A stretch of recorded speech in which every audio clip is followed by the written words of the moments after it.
Obama is who he says No. he is?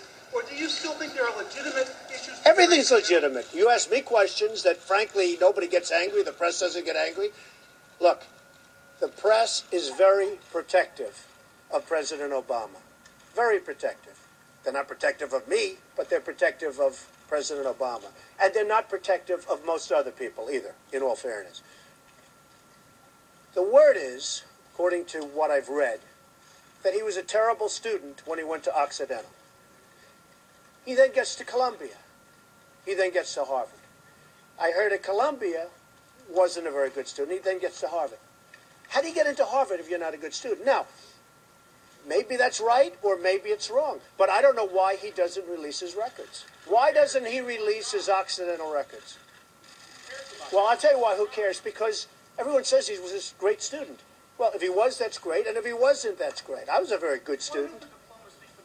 Why do you continue to... Well, I think academics, you know, I'll tell you what, education has always meant a lot to me. And I think education is good. And I think if he wants to release it, that's fine. And if he doesn't want to release it, that's fine too. But the word is, you know, you'd think he'd want to release it, actually. Because the word is he wasn't a good student and he ended up getting into Columbia and Harvard.